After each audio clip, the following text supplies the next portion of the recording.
So today's post-show conversation is parent-child relationships, processing trauma, and healing through artistic expression.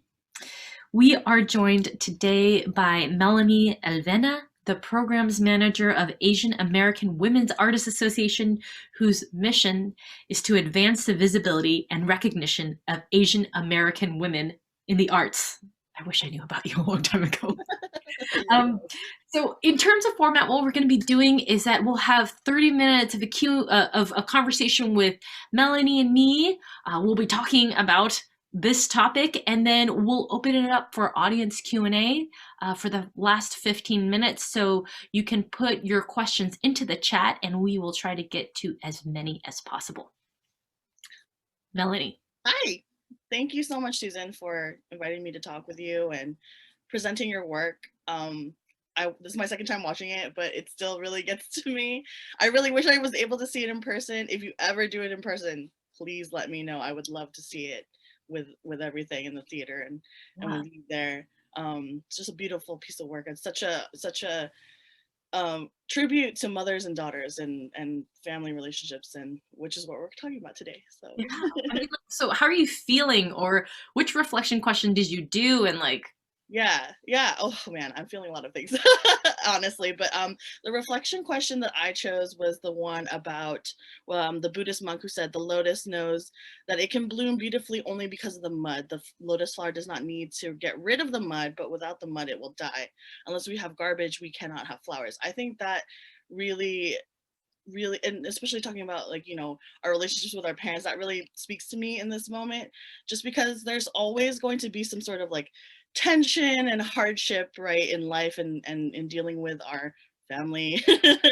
But I think for me, like, it, with that tension, it's pushing you to learn, and it's pushing you to be more empathetic of like the people around you too.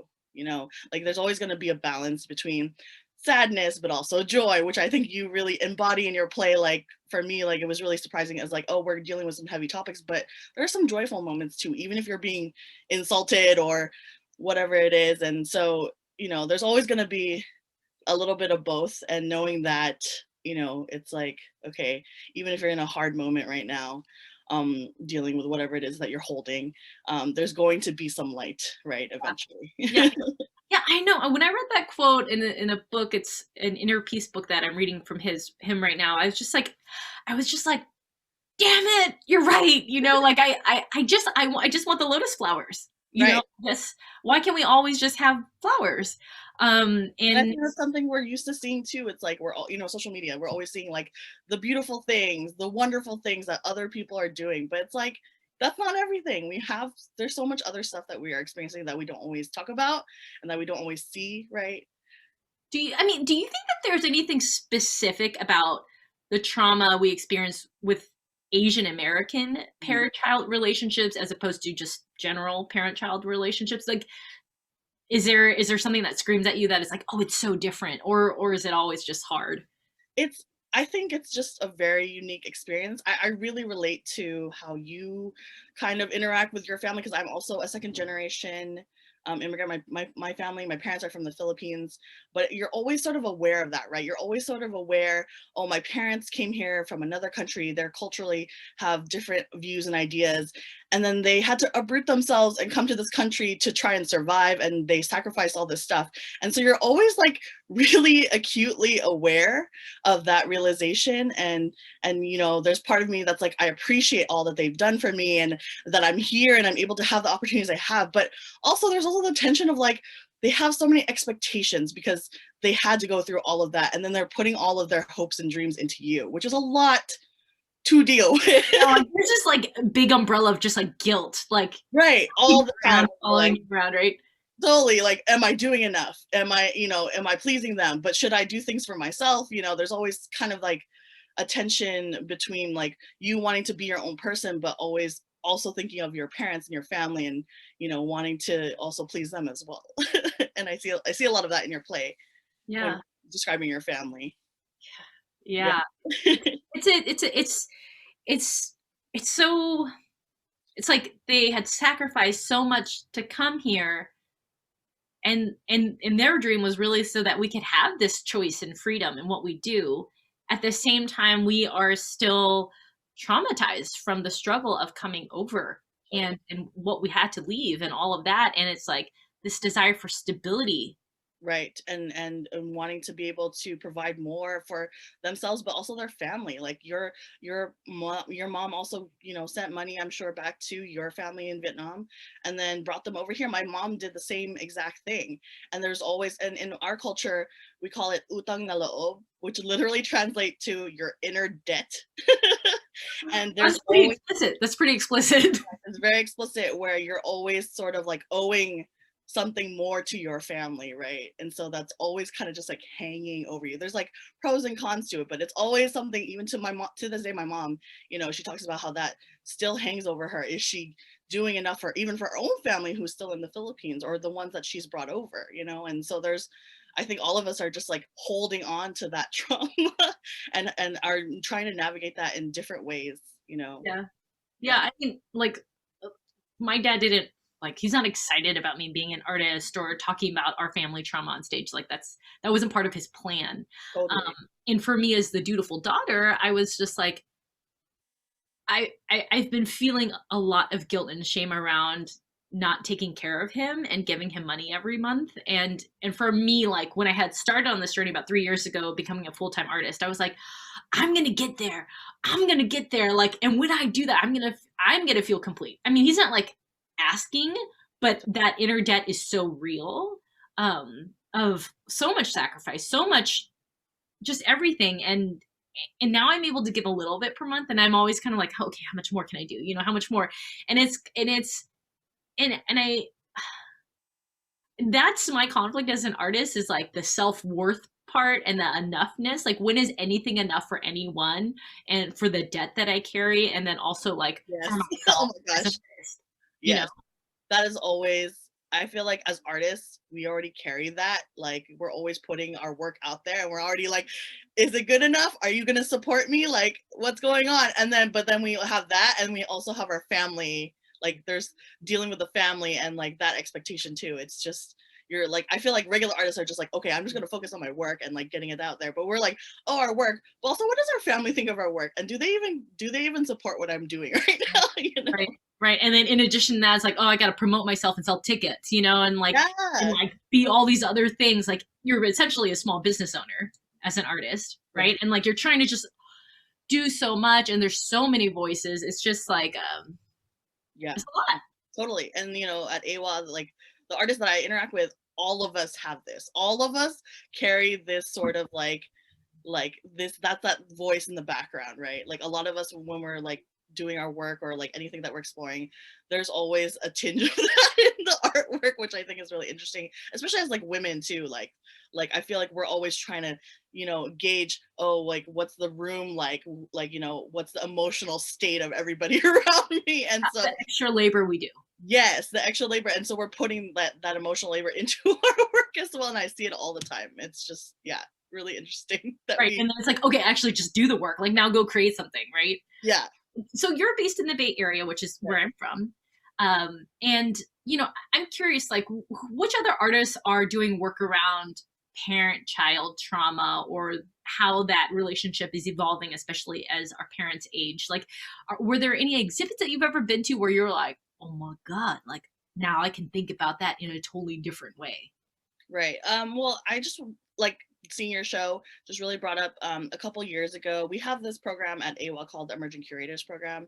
And so we take emerging curators, we train them, and they get to put on art shows, visual art shows about whatever topic that they want. And it's usually something about Asian American like themes or ideas. But one that Katie Kwan, who is actually the founder of This Asian American Life, she curated a show um, on mothers and daughters actually that we did in the East Bay, and that show was just really interesting because it just showed the range of like mother-daughter relationships, but also like that it's a very unique bond, right? Like there's something about mothers and daughters and just that dynamic that's so special. And so like I don't know, like there's nothing else like it. And it really just changed the perspective for me of like like how we think about that relationship, but also just like through art, like through the visual art, like how we portray that. And I think that's something that comes up in your play too, is like how you're portraying your mother, but also your other family members, and like what that is even like, and then that's your perspective, right? That's one way to sort of like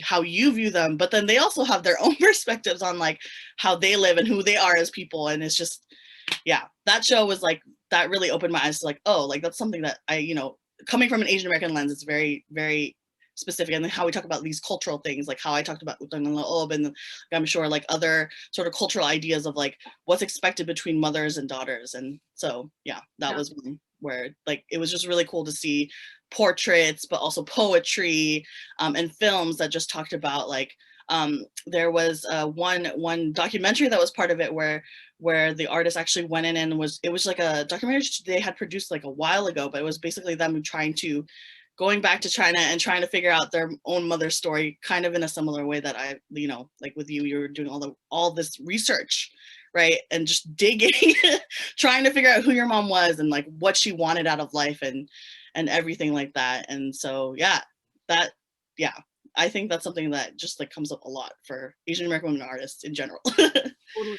Yeah, I mean, when you're talking about like, basically everyone has their perspective, and then each person's going to grieve in their own, or interprets life in their own way. That's what I try to do in the show, which is like my siblings and my dad, I'm pushing, I'm like, give me more. And they're like, no, no, no, no, no. Right. And it's really in the final section of the play where, my dad is spirit channeling my mom, and I'm able to see how each of my siblings was able to grieve on their own. Right. That was the hardest part of the show to write. It was so freaking hard because I'm always like, I'm still 11-year-old Susan, right? And we have our very clear family dynamics and narratives that we like to continue to repeat. And I had to get to a place with my director where she was like, Susan, they're 360-degree characters, right? Like, that's why we will have art and representation. It's like, we need to see each other as full human beings. So how can you see them as that? Right. And I was able to write each of those scenes because I had gotten little clues from each of them about, what I had presented. And then I created those scenes. And that's helped me really kind of shift things over time. Especially with my relationship with my own dad, is that sometimes I'm realizing that I'm the one perpetuating the old narrative. Right.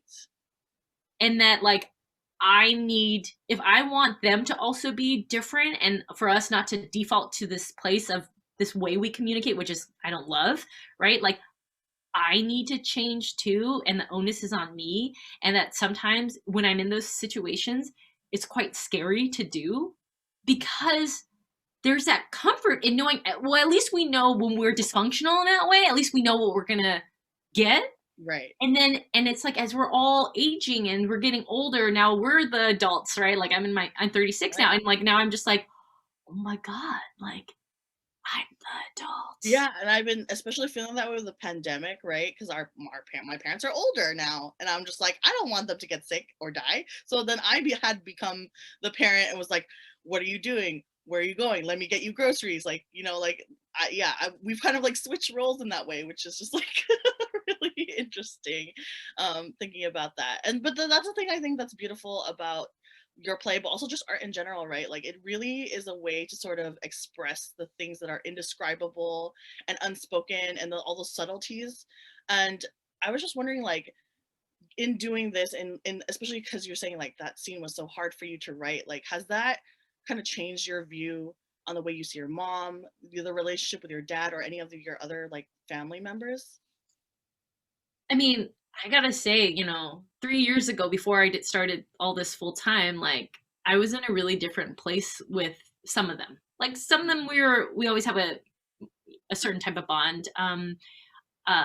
And everyone has just kind of shifted a little bit in their own way. Some bigger shifts, and some smaller ones that are visible to me, and it's what they decide to share, right? So, I mean, I think for me personally, and I was like just writing a post about this just now, is like, I feel so close to my mom now, because at least I'm talking about her, and I learned so much about her in the past few years.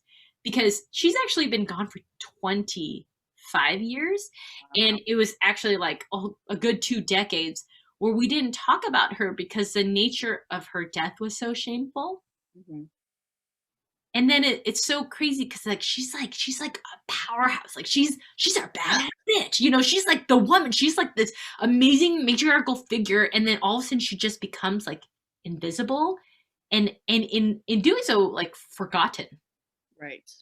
And I think as I was becoming a mother and thinking about, okay, am I going to do this or not? Like I was like, how do I be a mom if I don't know her?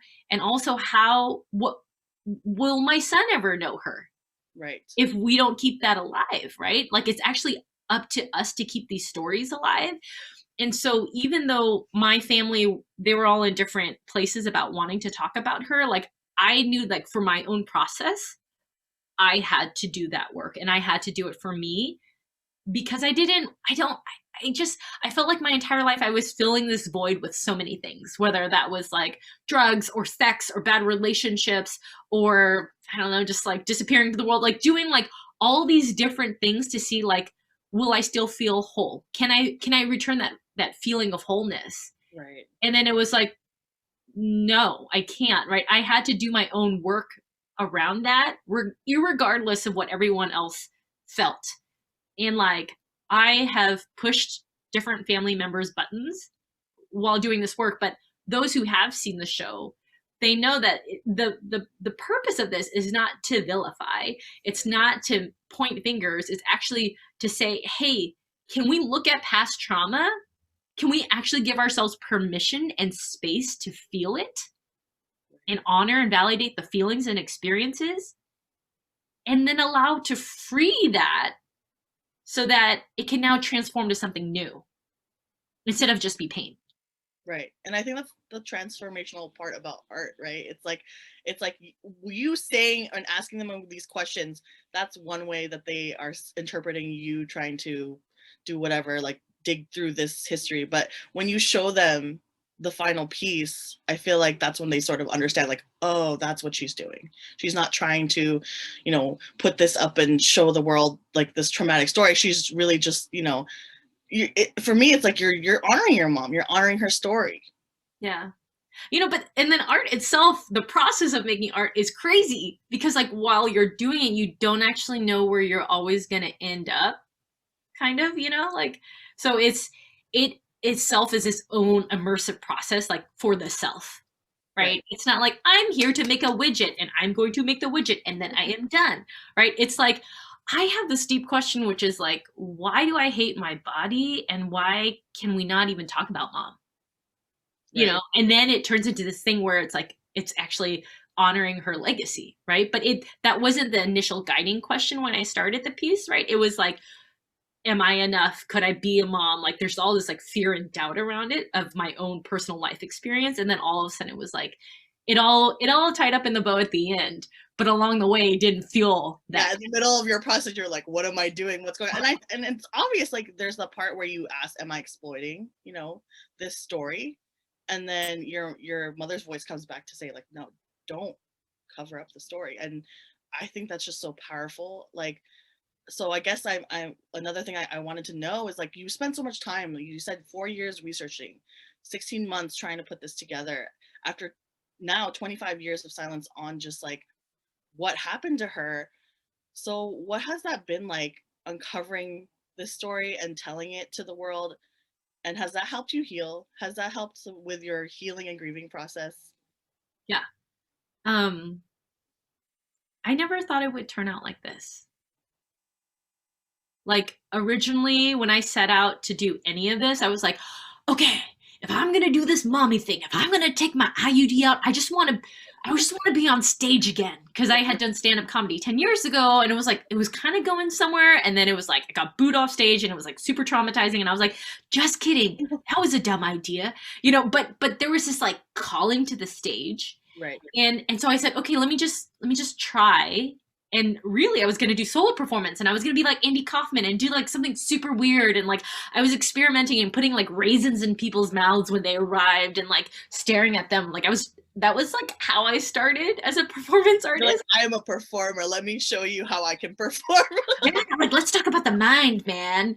And so right, the intent was never to do Mom's story. That was not the intent. And the roads led to that. And I said, okay, I'm gonna do this one show. It's 25 minutes long. It's in a community theater. Tickets are like $5. I'm gonna do this. I put the programs. I made these programs with her picture on it, the obituary of the doctor. Like I was just angry. It was all about anger. Right. And I put the programs all on the seats and I said, okay, after this show, I'm good. And then impregnate me. Like I was just like, I thought that was it. And at that time I had a full-time job. I was a management consultant. I was like, then we're good. Oh, that's what you needed. And you're like, all right, I can put it away. I just get it out of my system. And then I'd be good. And what happened was that just like opened the floodgates. Because there were so many other questions, which all I had the scene with my mom in it was just the hospital scene where I did something very brief there. And then a friend came up to me afterwards and was like, but who was your mom? And I was like, oh my God, Right. I'm not really sure how to answer that. Like she's become this like mythical character. And so it was a lot of, it was 3 more iterations of that show to get to the piece that you see today. Right.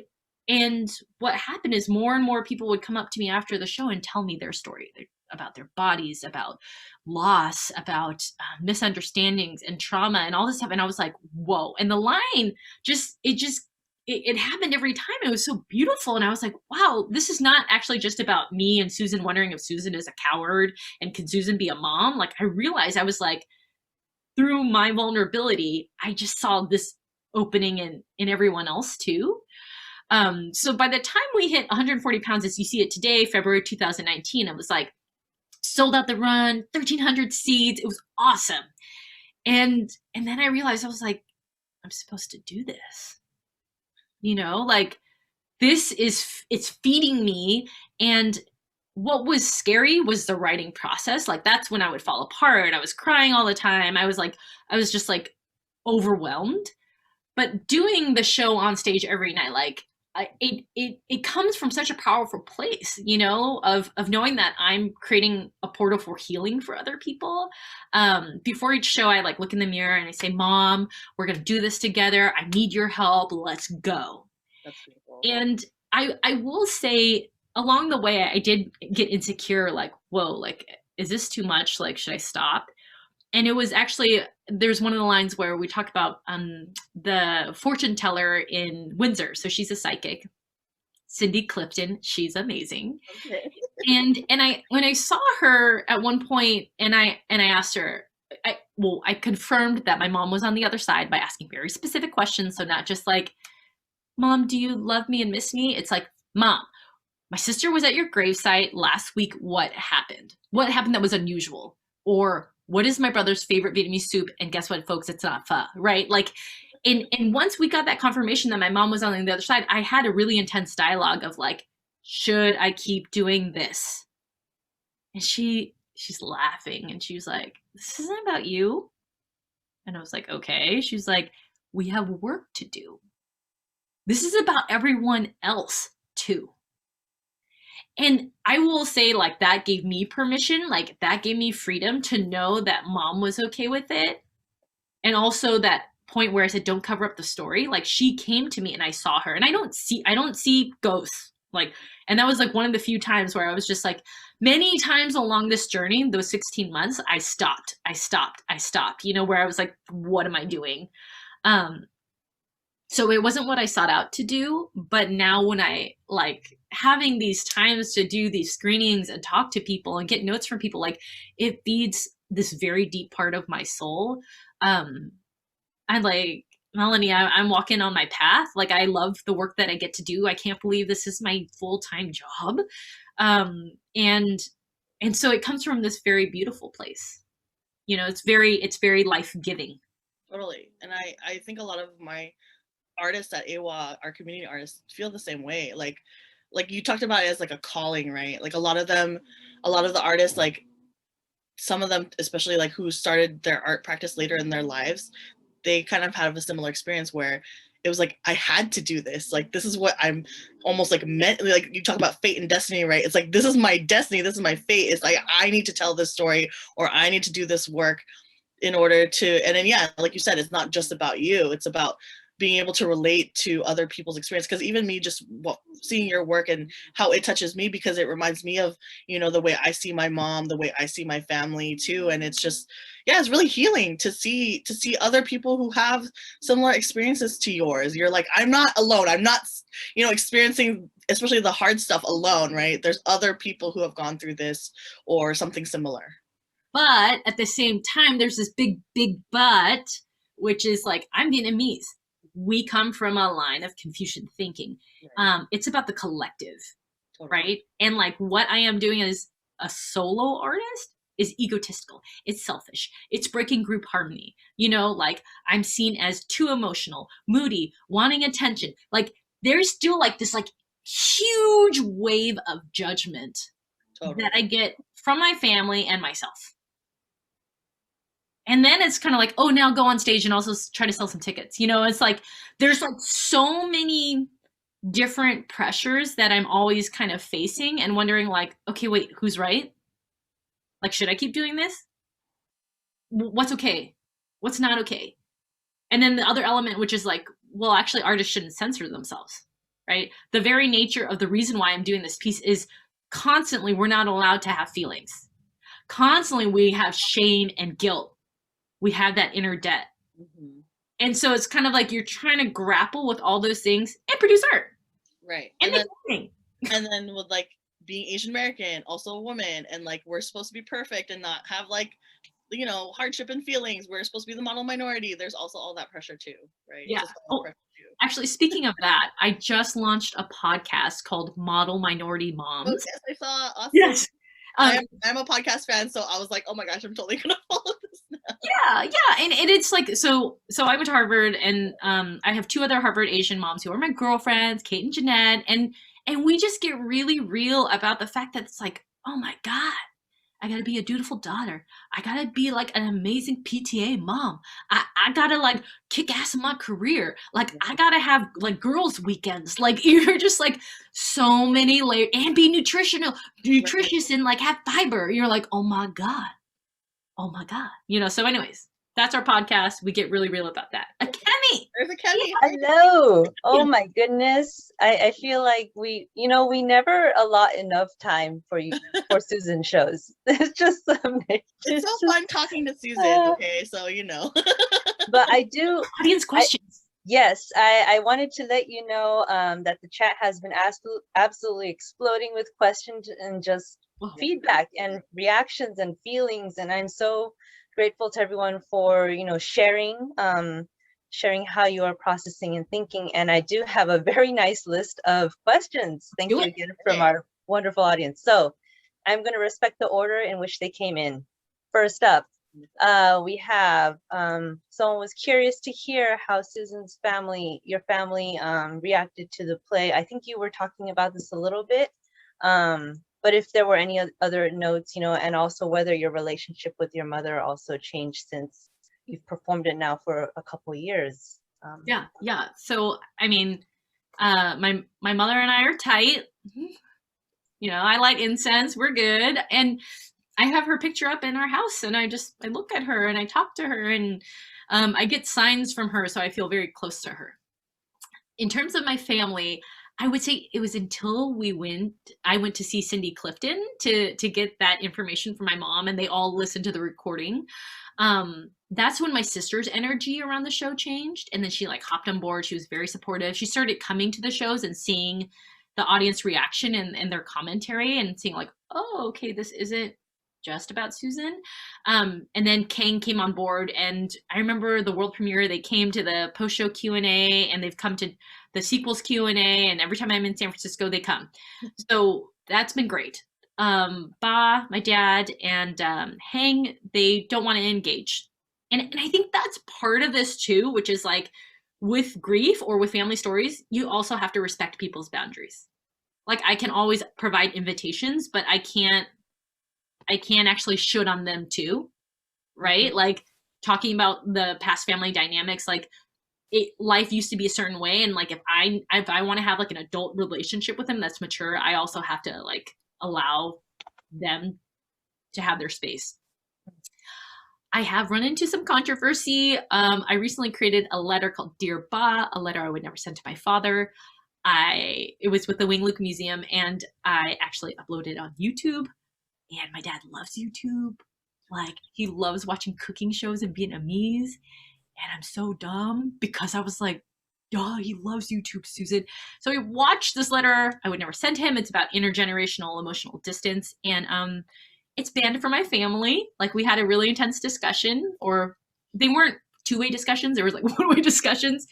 And I realized I was causing more hurt and harm than the intent of what I wish we could be closer. Mm-hmm. So for the moment, I have taken that down. And so sometimes it's like I get support, and sometimes I create work and my family reacts. And you know what? We actually have new types of conversations, which is really cool. But yeah, my dad watches YouTube. Okay. All right, next question. What's your post on YouTube? And also, yeah, Melanie, feel free to jump in if you have comments to the questions too. The next one, I was trying to locate and identify folks just to credit who asked the questions. So the next one from Becky, I think also you were addressing some of this, Susan, too, but she was asking, what piece have you found by sharing your story and digging into the story of your mother? If there's anything that you want to elaborate on. About digging into my mother? Yeah, if the aspect of any piece you have found, sharing your story. Yeah, I mean, so the last photo she ever took in her life was the ones I shared at the beginning of the show. And it's the picture she took at the plastic surgeon's office. And I didn't find that until I went through the depositions, which I didn't find until I contacted the lawyer, and they had kept these documents. They can shred stuff after 7 years. It had been 20 years later. They still found it in a vault for me. And then I'm scrolling through some PDFs late at night, and all of a sudden I see her face staring at me and like looking at the nostrils she wanted to narrow, and her chin, and then I look at her stretch marks and her stomach, and I'm like, oh my God, like, she wasn't fat, like this wasn't worth it. Like, why? And this is very interesting that I bring this up now, because my son is 13 months old now. My sequel over 140 pounds. I'm 9 months pregnant, talking about now my journey as a mother, which is actually screening right after this. And I look at the stretch marks and they look the same. Like, our body looks the same. And that's why the show is called 140 pounds, is because I see it in the documentation that she keeps writing, I'm 110 pounds, I'm 110 pounds. But then the medical records say she's 140. And then I'm 140. And so I think there's just like so many parallels about like just seeing our physical bodies and seeing documentation that we are the same. That really blew my mind, because that started to shift my relationship of just hating on my body all the time and wishing, like, why do I look like a pear? Like, why do I look like a pear? And I realized, I was like, oh my God, like, this is mom's last gift to me. And she looked like a pear too. So I think that there was something very beautiful in realizing that, because no one had ever said those things to me. And I was able to uncover that, and just seeing those last pictures, and like, it was like, it shook me to my core. Like, I was crying real hard that night, because I was just like, she had no idea. Wow. Thank you for sharing that. Oh my gosh, that's intense. And I think that leads nicely into our next question from the attendee named Jiayin Ding, who was saying, in the screening you mentioned therapy a couple times. What are the limits and uses of therapy in your experience? And do you think of your journey and artistic work as diverging from therapy, or is it part of the therapeutic process? Yeah. Therapy is like dating. So I started therapy in college when I realized the health insurance that I got in my scholarship package made it free. So I was like, oh my God, this is free. And I would read these pamphlets. It was like, do you feel blah, awesome. blah, blah, blah about anxiety? And I was like, yes. They're like, if so, therapy's for you. I was like, oh my, like, no one had ever put those words to it, but I had felt those emotions. And so I've been in therapy in college and grad school and now, and it's like, I am such an external processor that it really serves me to be able to do that. And sometimes I'll stop, or if I like lost a job or I'm in a transition or something like that, I especially want to lean into it. And what I didn't realize is therapy is a lot like dating. So just because you sign up for one doesn't mean you should keep them. I remember the first therapist I had, she was a white woman who was very waspy, and I just felt so judged by her. And I was like, oh, these are the people that I always like wished I could be, but then I'm not. And I felt incredibly insecure during that session. And I didn't know I could actually switch until someone told me. And so I'd say the limits of therapy is, one is understanding that you need to go find your person who you can feel totally comfortable with, to share and to go through that process. And then that there's also so many different types of therapy. There's talk therapy, there's really focusing on your thoughts and facts and all these stuff. So there's like different styles. And so that's kind of like its own courtship of like trying to figure out what's actually going to work for you and your personality. I mean, the second part is like sometimes some therapists, they just kind of nod a lot, like just like in those cartoons, and they don't ever give you any feedback. And I've found different therapists and I meet them for different things. And the one I have right now, like she'll just ask, for me, I need to ground myself in facts. Like constantly, I think I'm not successful or enough or all these things. And then she'll be like, let's talk about facts, or like, where are those expectations coming from? Or like, let's get to the source of that. So she gives me like questions for me to like a sounding board for me to create new narratives and thoughts about things. So that's cool. Is my theater therapy. Oh, and also with therapy, it's like you essentially have to do the work, right? So like maybe we'll come to a realization, or there's a new thing that you could try with a conversation with someone that you're planning for, or something like that. That's up to you to take action and experiment and see like, okay, am I getting some new feedback here in the life experience I want to have? So I don't think the work actually just happens in the therapy room. It's also like, then you try it out in the real world and see, is life different? So it requires action. In terms of is theater my therapy, I know it is therapeutic for the audience members, and maybe I'll say one line, maybe it was about Sizzler, whatever it is, and it'll take someone there and it'll allow them to go on their process. So I know that it can resonate for people, and I love that about the work. In terms of like, at this point, you know, I've done this show to thousands of people. I guess at this point, like 70 times at this point. It's not necessarily like I need to do it to be therapeutic for me each night. I think the major therapy that I had around it was actually always the writing process, or maybe the first one or two shows. It is also interesting though, is like now when I watch it, and now that I'm the mom, now I'm 13 months postpartum, like I watch it and I hear those words and I think about those words land with me in a different way. So I think now, if I were to do the show live again, how I embody each of the characters and interpret those lines, that will change because I am changing. So, I mean, I think as a performer, like I always need to find like what's true about it for me and make it new and fresh for me so it doesn't kind of feel too rote. But I don't think it's necessarily the performance itself is therapy for me.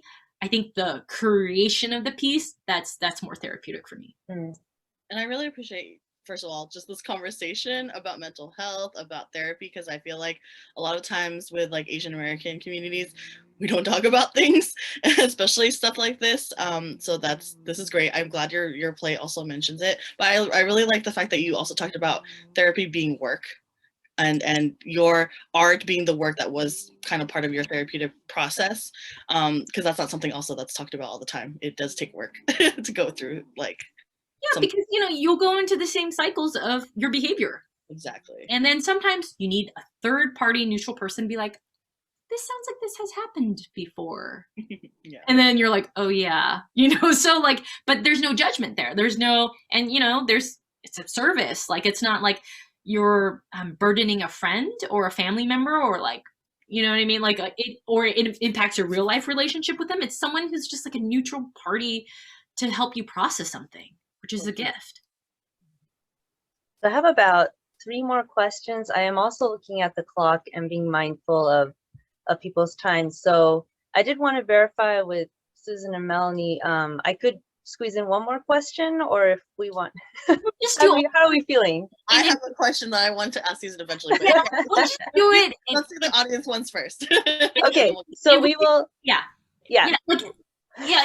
If an audience member's like, "Oh, I have to go," I was like, "Okay, that's all right." Yeah. But So I want to get everyone's questions in.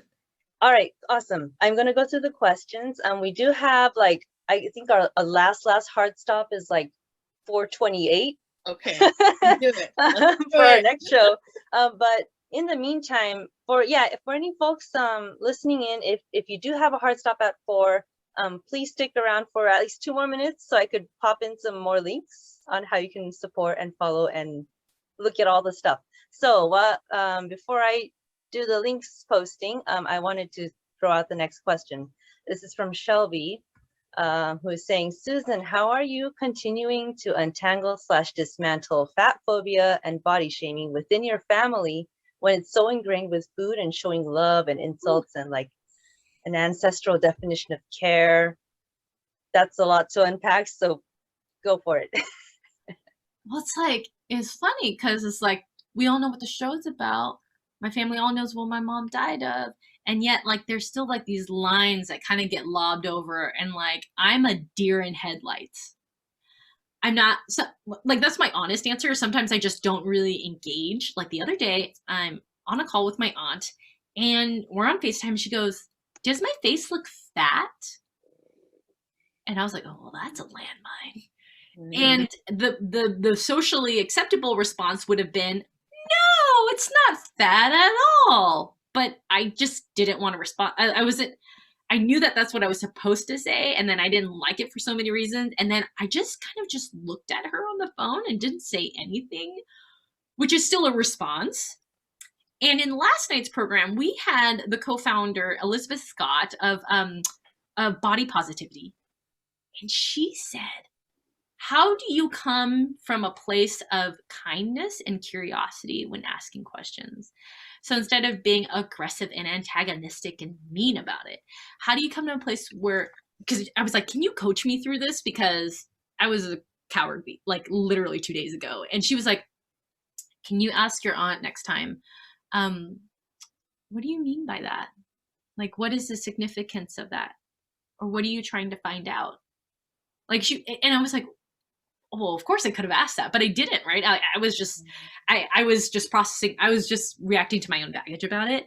And I was like, okay. So she said, how do you come in from this place of kindness and curiosity when with people? And and I know one of our other guests was like, she had probed her mom because her mom kept talking to her about her moles.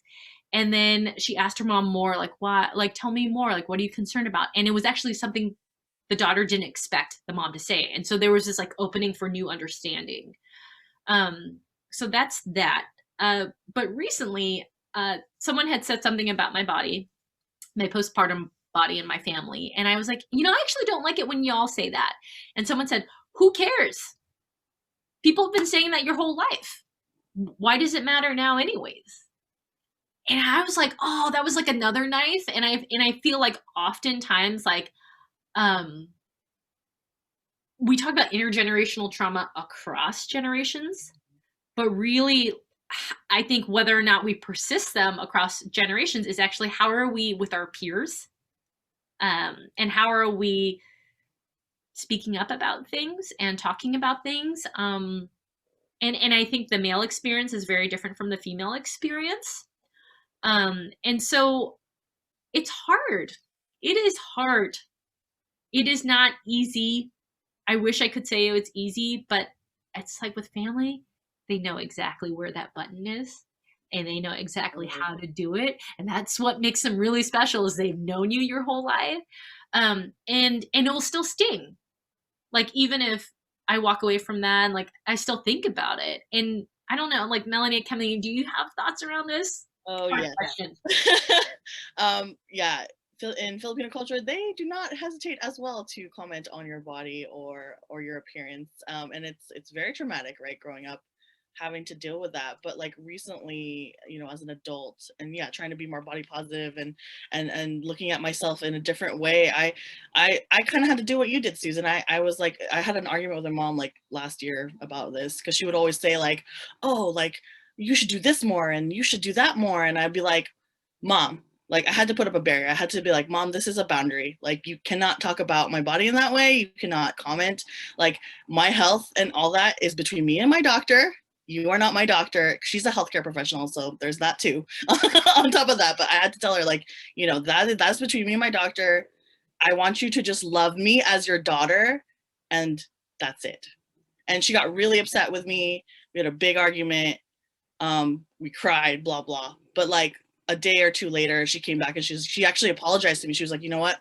I'm sorry. You know, you're right. Like you don't like that when I told her, I was like, you know, it's hurt. Same thing is like, it's hurtful when you talk about me in this way, or when you look at parts of my body in a certain way, and I can tell that you're judging me. Like, I don't like that.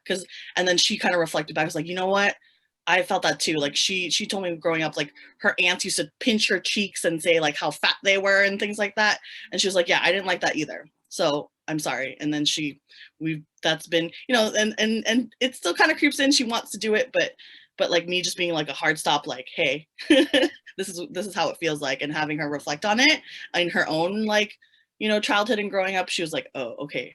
I understand, you know? I mean, it's what I loved about what you said, Melanie, is that you were a direct communicator and you said what's okay and not okay. Mm-hmm. And I think growing up Asian, it's just like there is hierarchy. It could be seen as being disrespectful. Totally. But now that we are adults, and if we want our relationships to change, we also have to change. And I would say recently I had a lot of anxiety around the Dear Bob piece. And finally I texted my father and I was really direct. I'm very sorry. That was not my intent. This is the relationship I want. I really think you have been a great father in many ways. I'm very sorry. Right. You know, and it's like, I had actually never been that direct with him before, but on text message, and we can text in English for some reason, like it has been different.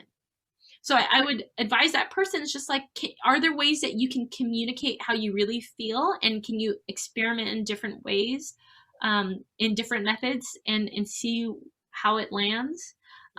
You know, I think now that I have a kid, I'm like, I love him so much, and I want him to be happy and all these things. And there will probably be a point where he's going to have to communicate his needs, right? And I can't make those assumptions anymore too. So, but now the onus, like in therapy, the onus is on you to be direct about it, because they can't read your mind. Yeah, and we can't get tripped up on, I think for me for a long time, it's like getting tripped up on what you think they're going to say back to you, right? There's that like perception, because sometimes, like with my mom in that situation, it really surprised me. I didn't think she was going to understand. That's why we got into the argument, because it was the whole like, I'm your mom, you're my daughter, I can say whatever I want, blah blah. But like the fact that she like reflected and actually apologized, that really surprised me. And so, you know, being direct, sometimes you'll get little surprises where you're like, oh, okay, we actually came to an understanding there. Yeah. I mean, I gotta say, like when I was talking to my dad about Dear Ba, and he was like, so what is this about? And I was like, well, it's about how there's like distance between different generations. And he's like, kongang, you're not close. And I was like, yeah. And then he was like, well, maybe the younger generation should think that the older generation can change too. And I was like, you know, as he was really just saying, maybe you should think that. But he was like, well, maybe and it was so cute. And I was just like, oh my God, like, yeah. I have almost like encased him in time and assumed that he's that father from the 90s. Right. When actually like 30 years has passed and he has gone through his own life journey too. And aren't we always but changing? Right? Okay, Kimmy, what's the next question? Yeah. Yes. Oh my gosh. We can talk about that. Thank you. I think it helps to segue. Yeah, this is wonderful. So Isabel was just revisiting, you know, regarding the response of your family to your work. You know, some of what you said about telling the story and making sure your son and the next generation and others know the story resonated with Isabel, in that they feel like their father tries very deliberately to take control of that story by leaving so much unsaid or shut away in the past. There is a bit of determined, deliberate revisionist history to clear out the mud and highlight the lotuses.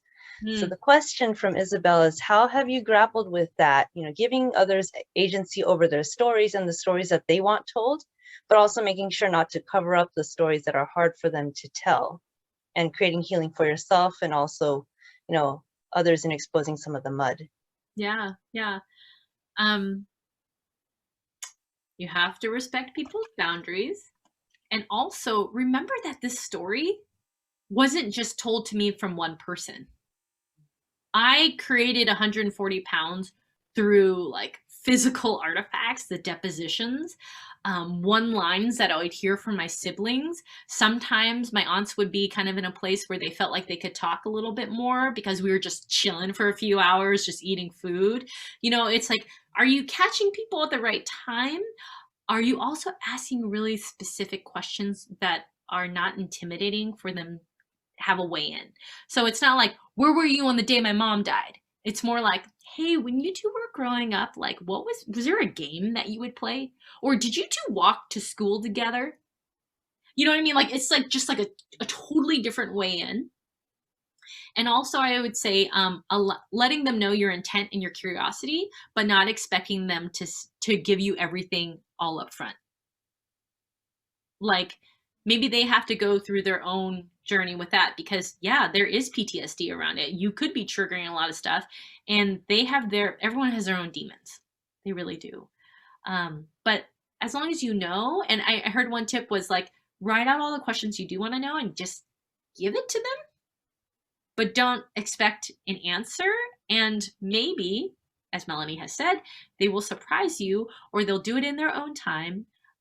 Or you also have to respect the boundary and just accept that maybe they will never tell you. But I will say that this experience of aging is that over time, it's like, wow, you're actually not immortal. We're not immortal. Like, my God, I'm going to die, you know? And it's like, and we'll have different reminders of that in our lives that we're not immortal and maybe their attitude will change. So I think the question is check yourself on your intention and check yourself on your expectation and also your method and your invitation.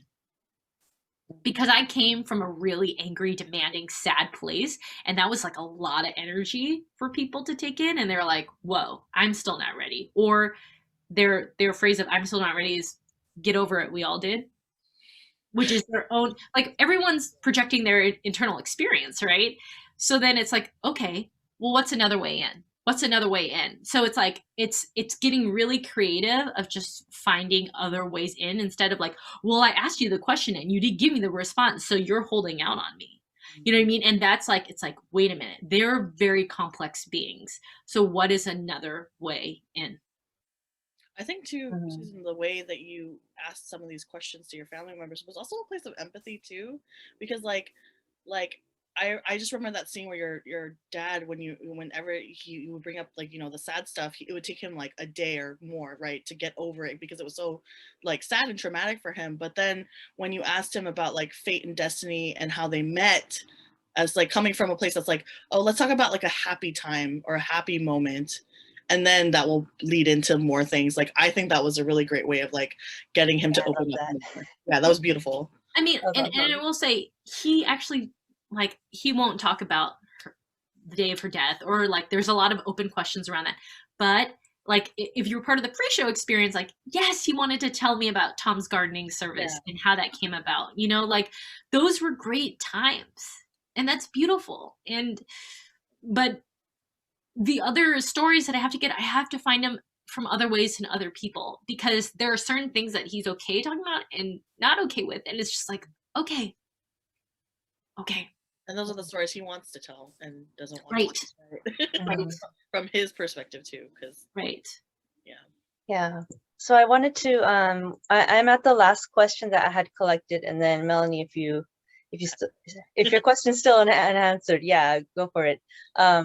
But I wanted to get this, and I think it's related. I think it connects to that last question from Deviana, and I'm sorry if I'm mispronouncing this, who shared in the last year I've experienced some incredibly painful attacks from my mom and grandma, to the point that I've shut down my emotions towards them. I realize that they won't acknowledge or understand the pain they've caused, and I'm afraid that my hurt feelings will outlive them. And obviously, I don't want that to happen. How do I work past this when I know that deep down they will never change? Ooh, that is mhm. Real. We could talk about that forever. Well, learn from the letter I would never send to my father that I put on YouTube. I mean, I think that's part of the processing, is like having your feelings validated. And that's like, because oftentimes if they're not giving you the response you want, then you're like, but I feel this way, you know? And it's like, I don't know the exact nature of your mother and your grandma, but where is that container for you for those feelings to be validated? Is that writing a letter and actually not sending them, and God forbid, putting up a video and putting it on YouTube? Like, is it allowing yourself to write that letter so you say everything you want to say? Is it having a therapist session about it? Yeah, it's so complicated, because I think that what I've been learning about compassion is that my belief is people are trying to do the best that they can with the tools that they've learned. And so if I'm like, well, I know how to use I statements, and I want to like have boundaries and all this, like, guess what? That's a reflection of my own privilege. That I've had that training, that I've had that exposure, and that I've grown up where it's actually normalized to me to have all those things. And my father, who grew up in a very rural village in the Mekong Delta, who finished only up to 9th grade, has not had that privilege. And so there's also that recognizing of like, maybe they're not going to respond in the way that I would love them to respond in, because we have a very different lived experience. I'm not justifying their actions. I'm not saying let them do that to you. I am saying that's a product of their experience, and then your privilege and their privilege, right? So it's the lotus flower and the garbage and the mud. Like, when I was reading that, I was sitting there so stressed out, because I was like, I know this is true, but I don't want it to be true. Can't we all just like be Full House, you know? And we're not Danny Tanner. So I guess my question is I think you are the artist of your life. You are the designer of your life. How do you create space to validate those feelings? I totally agree, Susan. And just like, yeah, like you have to like admit there are some limitations to how sometimes your parents can understand you or communicate with you. Even like, I too have had like touch and go relationship with my father. At one point, yeah, I wasn't talking to him. I didn't talk to him for like a year because we argued over different things. But I think as you get older, you know, and you're like, oh, your parents are getting older, you're getting older, like you start to see those arguments and those, and I'm, you know, not to invalidate like what experiences you have, but like you start to see those in a different way. You start to see them and you're like, you know what, in the scheme of life, if my family members were to pass away tomorrow, would I regret like not trying to at least try to have some sort of relationship with them, right? And so for me, that's something a process I had to go to as well. And like I talk to my father, we have a better relationship, but it's like it took time. It took a long time for me to sort of process that and be able to be like, yeah, you know, he's human, he has limitations, and I can't expect more than what he's able to give, right? Or from what he knows from his life experience. And I totally agree with what you said, Susan, finding another place where your feelings can be validated, whether it's like therapy or friends, or creating your own piece that tells your personal perspective and story, right? Like we just got to find like the outside source, because you like, I had to set, you know, in reality, it's like you're never going to get that validation from them. So find it from somewhere else. Right. And that's kind of hard I'm still on my father's approval. But I will say there is that potential, that spiciness and magic and juiciness of life of, what if you wrote them letters and maybe sent it to them?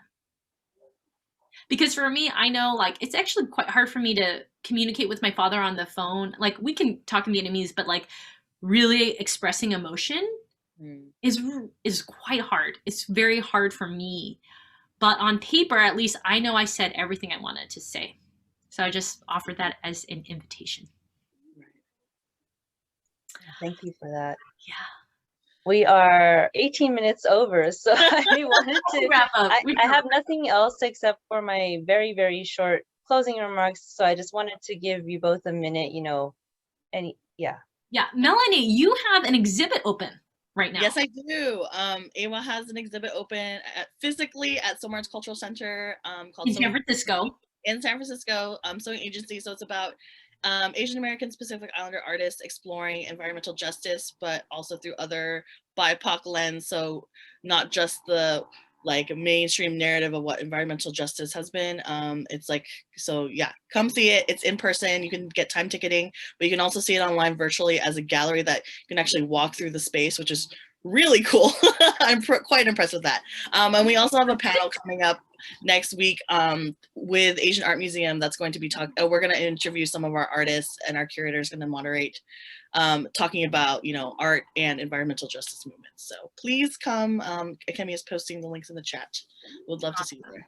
Awesome. I'm so glad we got to collab on this event. Like I met Cynthia randomly at Yerba Buena Arts like a long time ago. So it was so great. Right. And then I think I did mention to you, but yes, AAWAA had their 25th anniversary a few years ago, and we wanted to feature Asian American women businesses, and we actually invited Sokola Chocolatier to come, and we like featured you guys. So I was just like, wait, Susan, and then I was like, Sokola. I was like, oh, it's the same. Like, it was just, whoa, mind blown. Thing. Yeah. So to everyone, I mean, if you were like, whoa, this was really intense, but I want a little bit more, the sequel, Over 140 Pounds, is actually happening at 5 p.m. So in just a little bit, if you want even more Susan this weekend. And you know, I've got a podcast called Model Minority Moms that is out if you want to go on walks and emote with me.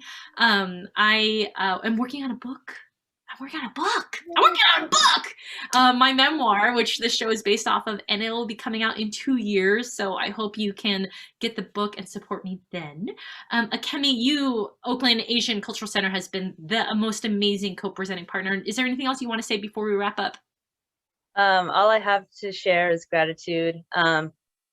All the links are down there if you can collect it. If you happen to miss a link, feel free to contact, I think, any of our handles. We will find that information and get it to you.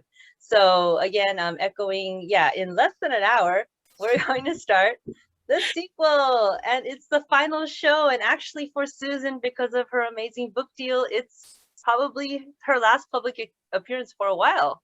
Yeah, so, I'm gonna go into a cocoon. She is going to be off social media. My husband won't have the passwords through September. I won't be around. She will cocoon and emerge with a beautiful butterfly of a book. That's the plan. So thank you all for staying with us for over 20 minutes. Thank you, Melanie. You were just a phenomenal conversation partner. I'm so grateful to have hosted all of you. So I just, best wishes, happy Mother's Day weekend for everyone here, and hope to see you again soon. Happy Mother's Day, everybody. Happy Mother's Day. Thank you.